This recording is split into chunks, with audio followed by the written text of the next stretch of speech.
Class. इस lecture में हम डिस्कस करने जा रहे हैं डिटरमिनेंट ऑफ मनी सप्लाई की। डिटरमिनेंट ऑफ मनी सप्लाई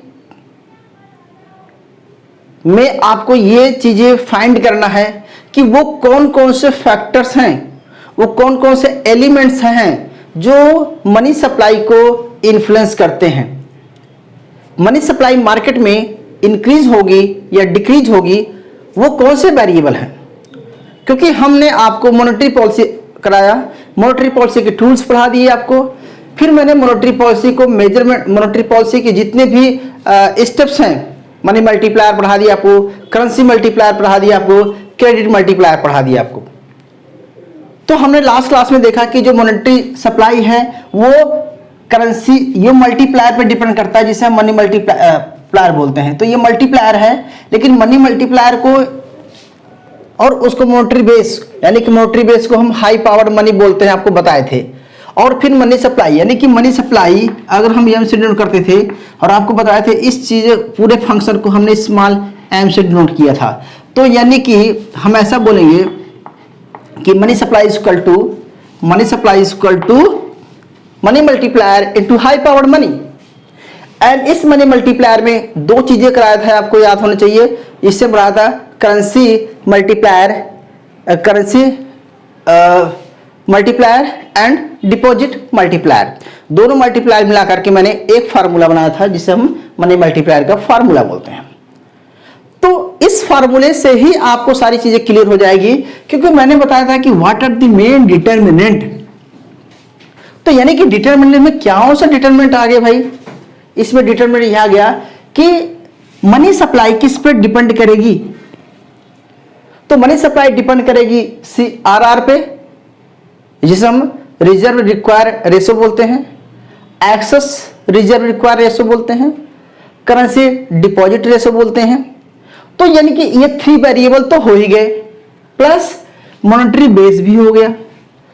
तो आपको मैंने पढ़ाया था कि जो मनी मल्टीप्लायर होता है, मॉनेटरी बेस इक्वल टू होता है, वो क्या होता है, C+R होता है।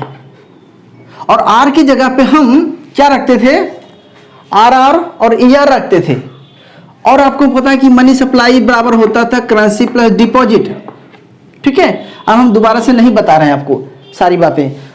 तो मुझे यह बताना था कि जो मनी मल्टीप्लायर है, मनी सप्लाई, वो दो चीजों पर डिपेंड कर रहा है, करेंसी मल्टीप्लायर पे और रिजर्व यानी डिपॉजिट मल्टीप्लायर पे। इतना क्लियर है।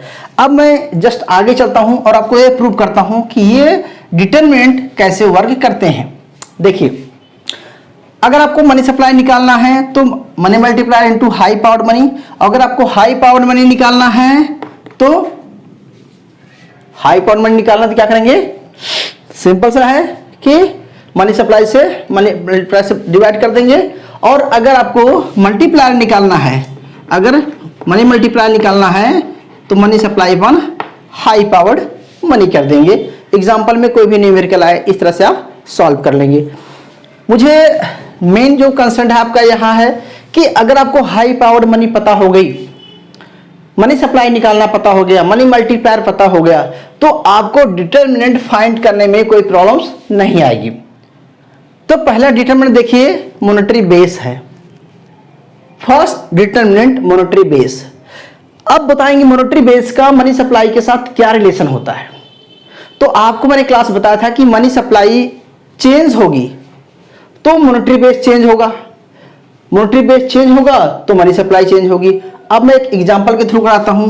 मान के चलो चेंज इन मनी सप्लाई है, या इसको हम मनी सप्लाई चेंज कर सकते हैं, या मनी सप्लाई बराबर, तो change in money supply equal to कर सकते हैं हम कि 1 प्लस CD अपॉन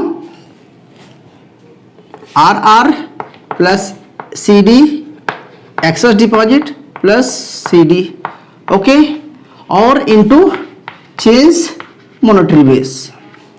ठीक है।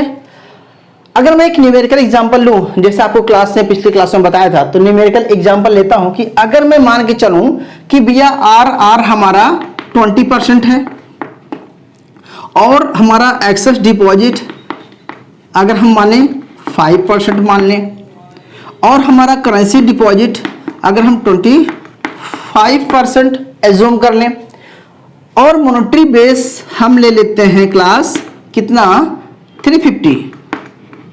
ओके, अब अगर मैं निकालूं तो मनी सप्लाई कितना निकलेगा पूरी इकोनॉमी में, तो कैसे करेंगे क्लास, आप लिख दीजिए 1 + 0.25 अब्लिक 0.2 + 0.05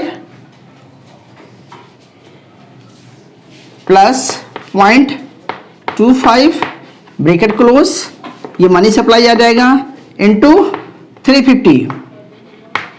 जब आप 350 से मल्टीप्लाई करेंगे तो आपका जो आंसर आएगा क्लास वो ए आएगा 2.5 इंटू 350 = 875। यानी कि अगर आपको ये वेरिएबल दिए रहेंगे मनी सप्लाई निकालना है तो देखेंगे 875 आया जब आपका मॉनेटरी बेस 350 है। ओके, अगर मैं इस मॉनेटरी बेस को क्लास चेंज कर देता हूं, चेंज कर देते हैं, अब मैं लेता हूं कि मॉनेटरी बेस मान के चलो 300 हो गया, बाकी चीजें वही हैं। जब 300 हो जाएगा तो चेंज मनी सप्लाई क्या आएगा, change money supply is equal to आ जाएगा 1 + 0.25 अपॉन 0.2 + 0.05 + 0.25 ब्रैकेट क्लोज इंटू 300। और जब 300 करेंगे तो 2.5 इंटू 300 तो 3 × 5 = 15 कितना आएगा क्लास, आंसर आ जाएगा आपका 750।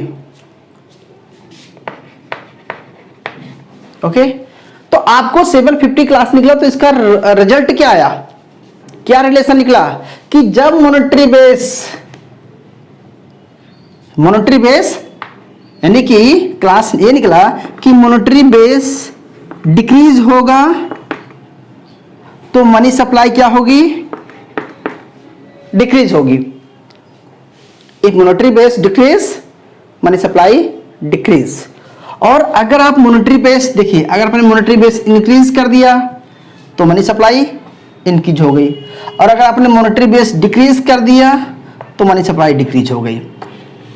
तो टोटल मार्केट में मनी सप्लाई 875 है जब मॉनेटरी बेस 350 है, मॉनेटरी बेस 300 हो गया तो मनी सप्लाई 750 हो गया। It means there is a positive relationship between money supply and high powered money either monetary base. तो हाई पावर्ड मनी यानी कि मॉनेटरी बेस के साथ मनी सप्लाई का पॉजिटिव रिलेशन होता है, इसको हमेशा याद रखना। ये आपका मॉनेटरी बेस हो गया। Clear class? ओके, अभी हम थोड़ा सा चेंज करते हैं। अब देखते हैं दूसरा रिजर्व रिक्वायर्ड रेशो।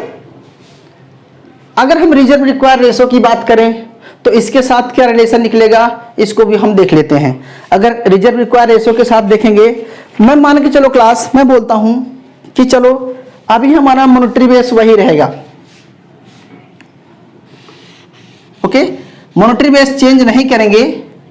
अब हम चेंज करेंगे क्लास सिर्फ आर को, कितना है आर मान के चलो हमारा 10% हो गया। तो हमें क्या करना है क्लास, देखिए अगर हम ऐसे सोच लीजिए कि अगर हम क्लास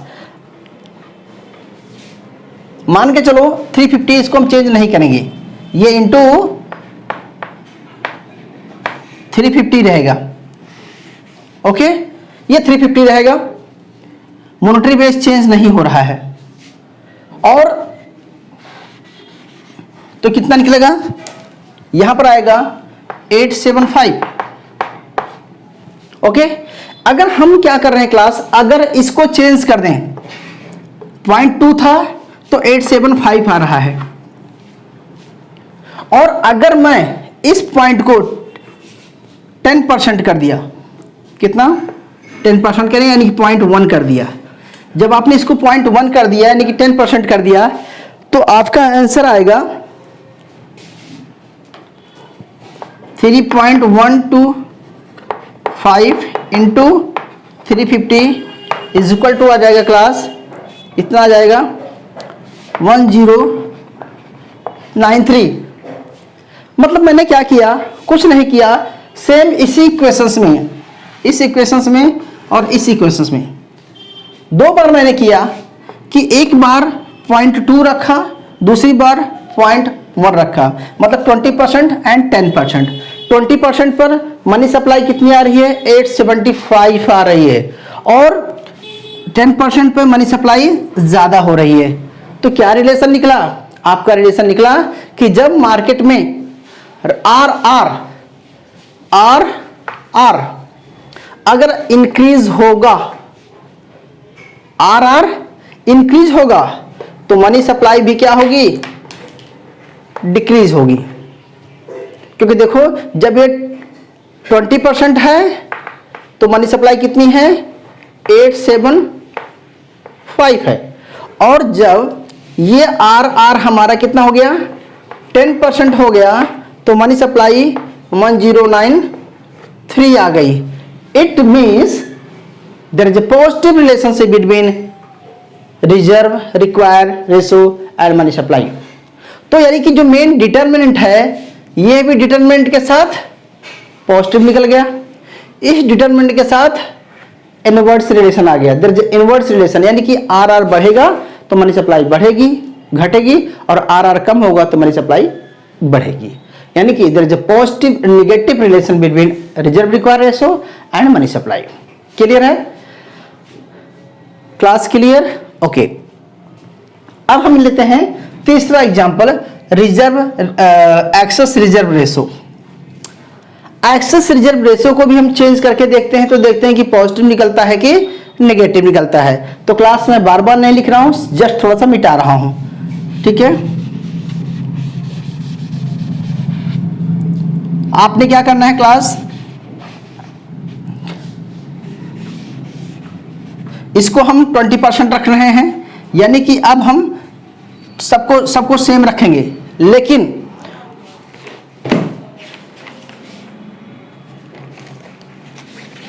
ओके सबको हम सेम रखेंगे,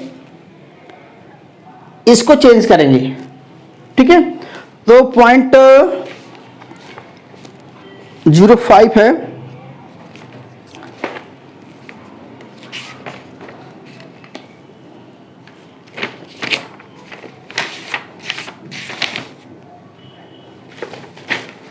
देखिए मैं बता रहा हूं, अगर आप करके चेंज करना चाहते हैं तो करके चेंज कर लीजिए। निगेटिव क्या निकलेगा, रिलेशंस वही निकलेगा। अगर हम इसको क्लास देखो, इसकी जगह पे कुछ 0.5 है, 0.5% अगर इसको 10% कर देंगे, ठीक है, तो ये 5% से अगर 10% कर देंगे या 10% से 5% करेंगे तो उसका रिलेशन भी वही निकलेगा जो आपको पहले बताए थे कि इनवर्स रिलेशन ही आएगा, ठीक है। तो अगर आपको करना है तो न्यूमेरिकल कर लेते हैं, अदरवाइज हम इसको स्किप करके आपको बताते हैं।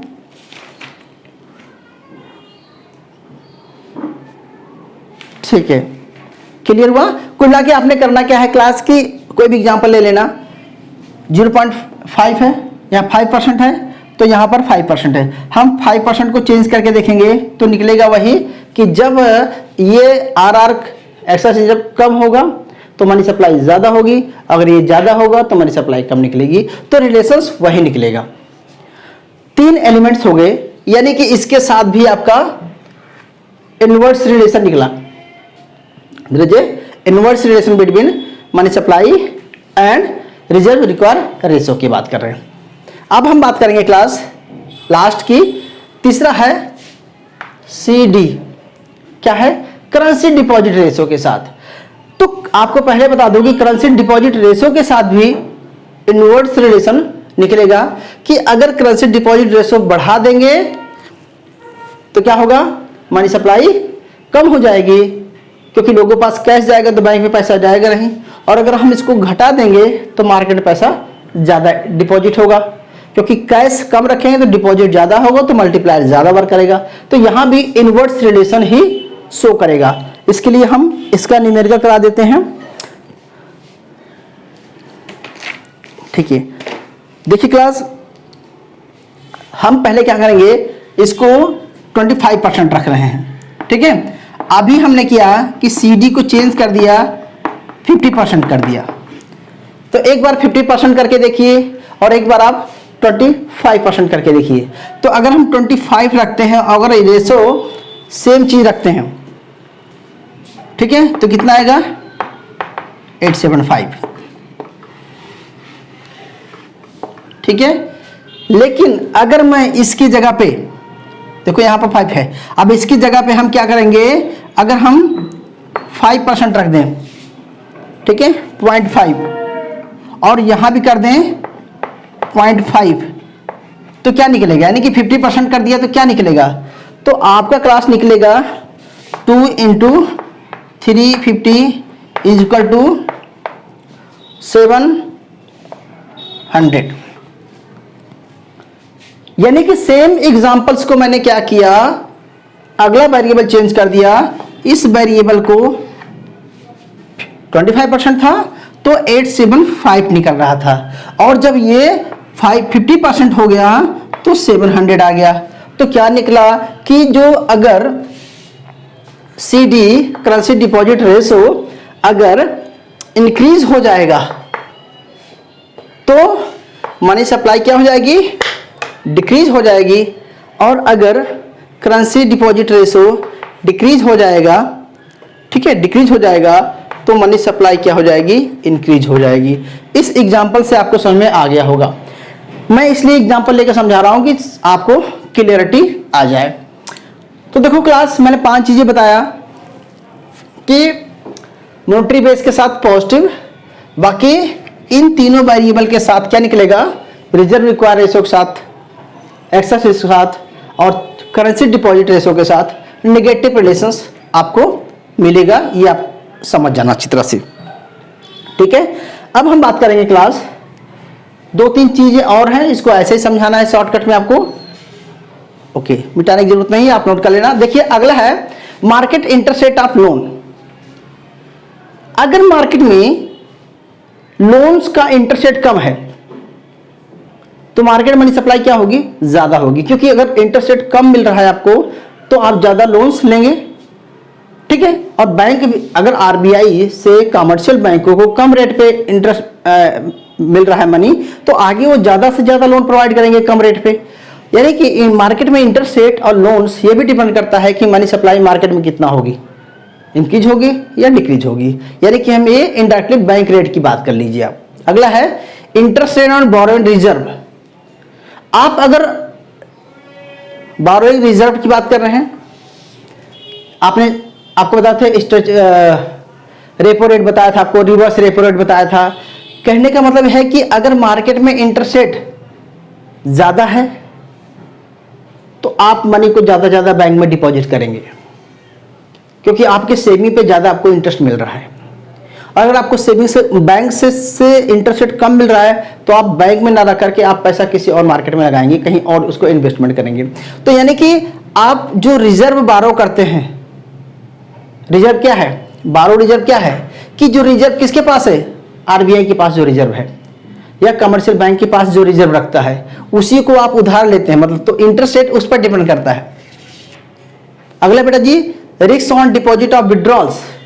अगर लोगों को रिस्क है कि हम डिपॉजिट बैंक में कर रहे हैं और बैंक लेके पैसा भाग जाएगा, रिस्क है, तो बैंक में फिर लेन देन ट्रांजेक्शन कम होगी, लोगों को बैंक में पैसा कम डिपॉजिट करेंगे। जब कम डिपॉजिट करेंगे बैंक में तो क्या होगा कि मार्केट में सर्कुलेशन मनी की कम हो जाएगा। अगला है फीस ऑन चेकेबल डिपॉजिट। आप अपने पैसों को बैंक में रखते हैं, अगर उसमें फीस ज़्यादा है, चेकेबल डिपॉजिट मतलब जैसे ATM से आप कई बार विड्रॉल करते हैं, उसका चार्ज लगता है, तो आप कम विड्रॉल करेंगे तो मार्केट में पैसा कम जाएगा, सर्कुलेशन होगा, बैंक के पास पैसा ज़्यादा रहेगा। तो यानी कि चार्जेबल कितना है ये बात भी डिपेंड करता है। अगला है इनकम। अगर मार्केट में इनकम ज़्यादा है लोगों के पास तो नो डाउट कि बैंक में एक्टिविटीज़ करेंगे तो बैंक के पास पैसा जाएगा, क्रेडिट क्रिएशन होगा, मनी सप्लाई बढ़ेगी, ठीक है। अगला है the probability of bank failure. अगर आपको लगता है कि बैंक फेल हो जाएगा, प्रोबेबिलिटी है कि बैंक्स फेल होने की प्रोबेबिलिटी ज़्यादा है, तो क्या होगा क्लास, कि लोग बैंक से पैसा कम रखेंगे। लगता है कि बैंक डूब जाएगा तो लोगों का ट्रस्ट खत्म हो जाएगा, तो बैंकिंग सिस्टम फेल हो जाएगा। तो मनी सप्लाई जो है, जो सर्कुलेशन है, जो मल्टीप्लायर वर्क करेगा, वो जब तक डिपॉजिट नहीं होगा तो मल्टीप्लायर वर्क करेगा नहीं। तो मॉनेटरी बेस यानी कि ओपन मार्केट ऑपरेशन तभी सक्सेस होता है जब मल्टीप्लायर वर्क करता है, और मल्टीप्लायर वर्क करता है जब लोग कैश और डिपॉजिट बैंक से ट्रस्ट बना के रखते हैं। तो अगर प्रोबेबिलिटी है कि मार्केट बैंक फेल हो जाएगा तो लोग पैसा कम रखेंगे। अगला है इलीगल एक्टिविटीज।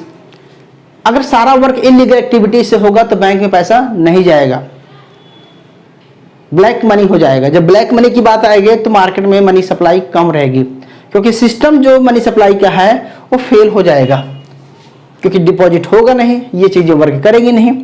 तो कुल मिला के मेरा सेंस यहाँ पर है कि what are the main determinant of money supply. So exam में आपको ये 5 डिटरमिनेंट बताने हैं, monetary base, CRR, SLR, reserve required, currency deposit ratio. इसके साथ साथ कुछ और भी वेरिएबल हैं जिससे आप, कुछ और भी फैक्टर्स हैं जिससे आप शो कर सकते हैं क्लास। तो ये सारे पॉइंट्स था डिटरमिनेंट ऑफ मनी सप्लाई। एक बात और बता देना चाहता हूं कि सेम चीज को, सेम रीडिंग को एक दूसरे आर्टिकल्स भी आपको पढ़ना है जहां पर सोर्सेज ऑफ मनी सप्लाई दिखाया गया है। तो सोर्सेज ऑफ मनी सप्लाई में एज इट इज है, बशर्ते फिर भी उसको मैं एक बार अलग से रिवाइज दूसरे तरीके से कराऊंगा कि सोर्सेज ऑफ मनी सप्लाई या डिटरमिनेंट ऑफ मनी सप्लाई बात एक ही है, लेकिन आपकी क्लास, आपकी बुक्स में है तो उसको मैं अलग तरीके से पढ़ाऊंगा।